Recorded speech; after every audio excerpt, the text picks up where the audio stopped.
Men, there's literally only one thing that women want you to understand, and it's this. You doing something because we've asked you to do it is not the same thing as just doing the thing. So if you're the kind of guy that says to your wife or girlfriend, hey babe, yeah, just like whatever you need me to do, I'll do it. Like whatever cleaning you need help with, just like tell me what to do. I get where you're going with that. I know what you think it's doing, but it's not doing the thing that you think it's doing.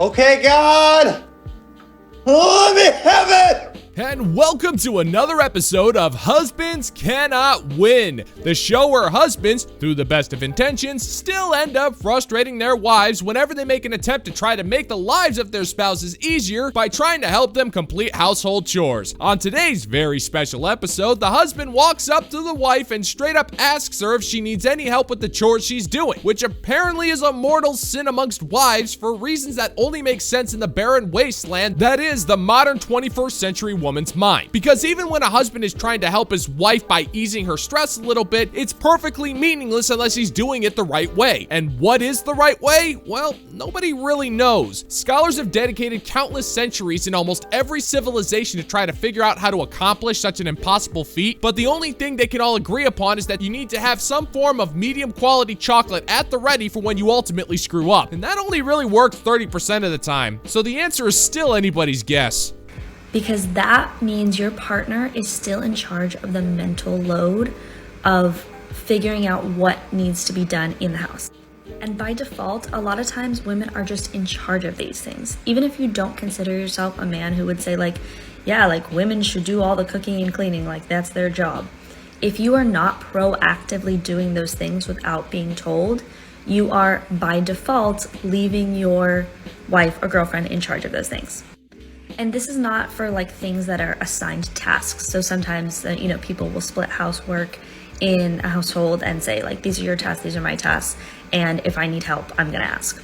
But these are for just like general things that need to get done. Even like, vacuuming the floors, like scrubbing a toilet, even things as simple as like making the bed or like refilling your like water filter or whatever.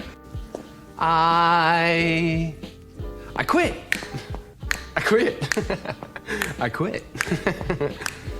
I'm failing to see why you're so butthurt over the fact that your husband just wants to help you out around the house. By your own logic, women are, in your own words, in charge of these household tasks. Then wouldn't it make sense for your husband to walk up to you and ask what needs to be done? How could it be in addition to your mental load when you already know what chores need accomplishing? Wouldn't that list of chores already be fresh in your mind? If anything, that sounds like it would reduce the mental burden on your already defective gray matter. You could even go for broke and make him do that one chore you don't want to do. He'll do it if you tell him, but instead you're just gonna be resentful. Believe it or not, men are not mind readers. They're not gonna magically know what needs to be done just because you're thinking it. You're actually gonna need to put on your big girl diapers and actually communicate if he's asking you. Now I know you're upset that your life isn't some happy fairy tale, but marriages take work. And if you're not willing to put in the bare minimum effort for basic communication, then you're setting up your own marriage for failure. No one makes friends with a failure.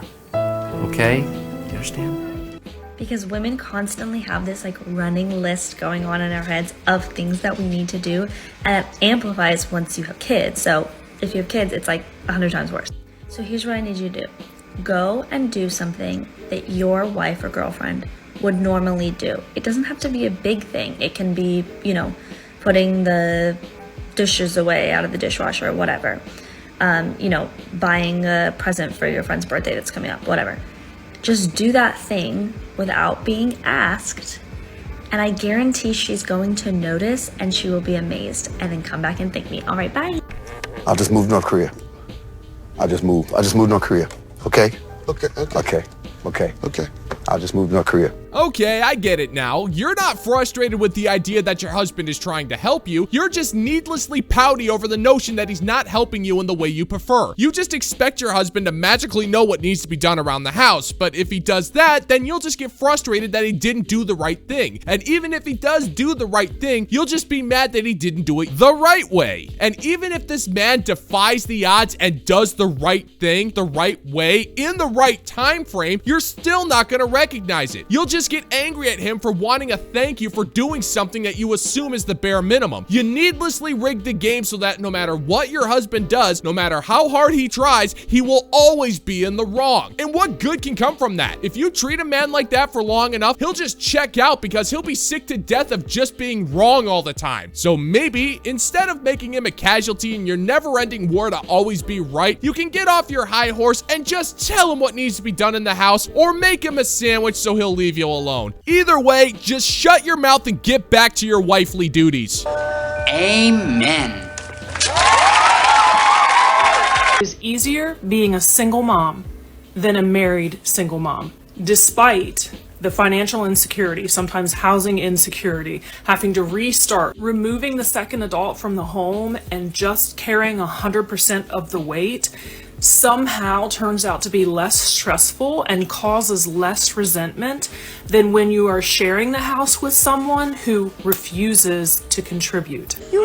You don't know what words mean, do you? All right, woman, I have to ask, how much schnapps did you put in that coffee? Because none of what you said makes any sense. How does uprooting the lives of your children, forcing them into a life of financial and housing uncertainty, denying the father the right to see his own children, and needlessly bashing your ex-husband on the internet make things less resentful in your eyes? When you're putting your own children through housing insecurity, how is that less stressful for you? Are you really that spiteful towards your ex so badly that you would rather risk your own flesh and blood going through developmental and physical harm than be with a man because you say he wasn't quote-unquote contributing? That sounds incredibly selfish, dangerous, and downright petty, but I can't say I'm surprised. One look at you and your tattoo and I can already tell that you're an impulsive control freak who measures her self-worth on the internet, so I really can't say I'm surprised.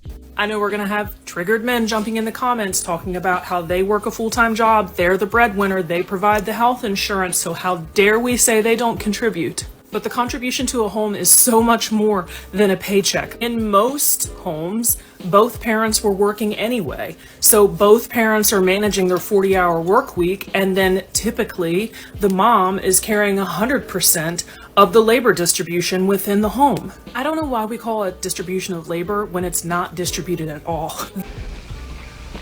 I must have missed 60 minutes. What are you saying?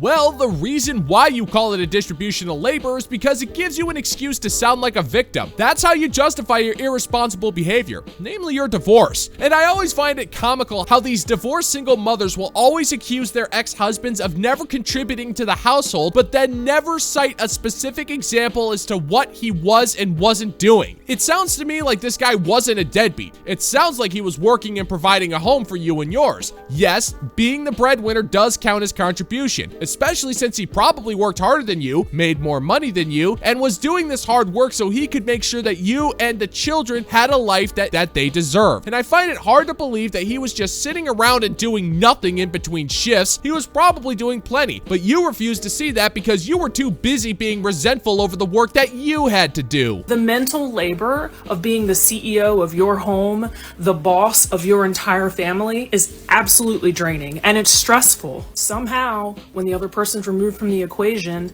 and all of it rests on your shoulders, it's easier. And I have literally heard from thousands of women in the comments that are saying the exact same thing. They may now be managing 2 or 3 jobs just to provide the same lifestyle for their kids, and they might be back in school full time, but they still say it's easier by themselves. You! I will think of you as I throw up into the toilet.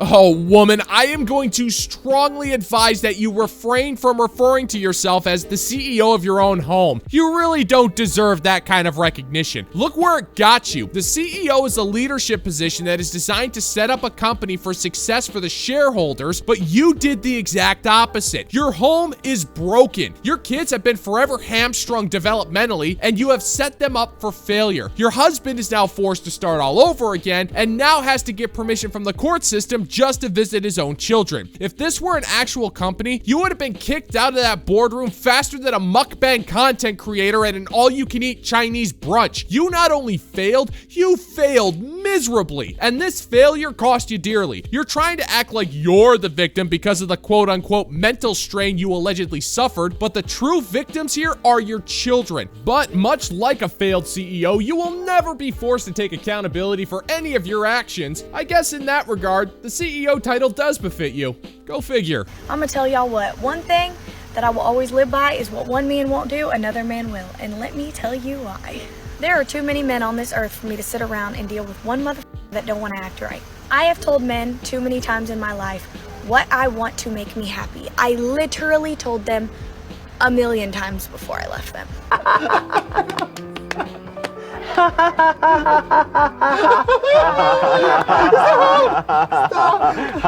Hey. So let me get this straight. You're convinced that what one man isn't willing to do, another man will. And you've left multiple men because they weren't doing what you told them to make you happy? Well, I don't think that's possible because you're incapable of defining the word happy if your life depended on it. You don't want a man to make you happy. You want a man to solve all of your problems, and there's a difference. You want these men to wait on you hand and foot and ensure that you never have to want for anything in life, but most self-respecting men aren't waiters. If anything, they're looking at you and seeing what you can offer them to make their lives easier. And from the looks of it, all you have is a stunted vocabulary and an overused, unwashed goop cavern of broken dreams, and men couldn't care less what you want to make you happy because one look at you and you're not even worth the effort to waste the breath that it would take to say hello.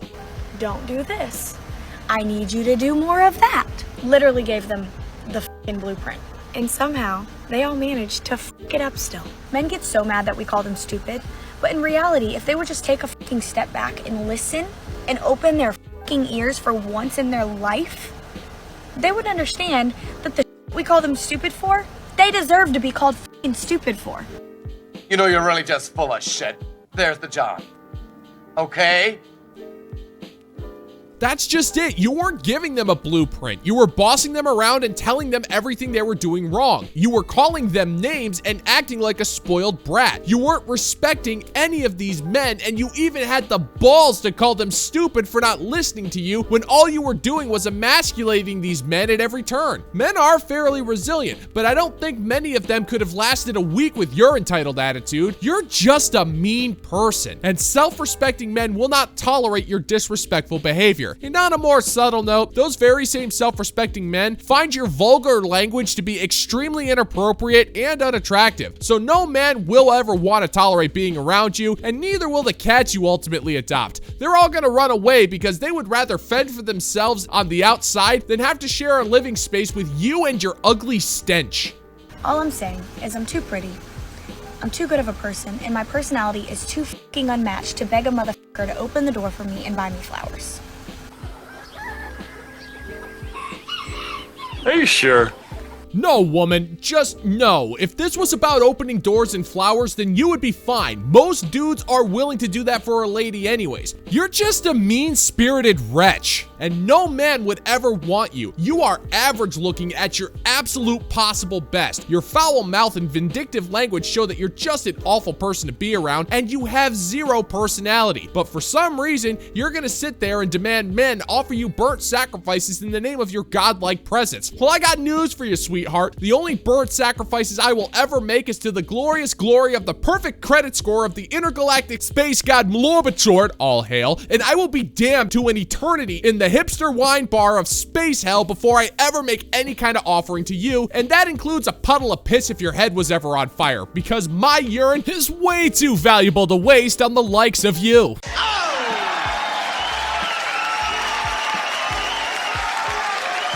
And that's gonna do it for today's video, gentlemen and gents. And as always, if you find that my particular brand of comedy is bringing you to the break of laughter, then why don't you scroll on down and click that like and subscribe button, ring the notification bell, leave a comment or 6, and let's give the good old-fashioned middle finger to the YouTube algorithm. You guys are the coolest cats on the internet as far as I'm concerned. Thank you so much for checking out the new video, and until next time, peace out, homies.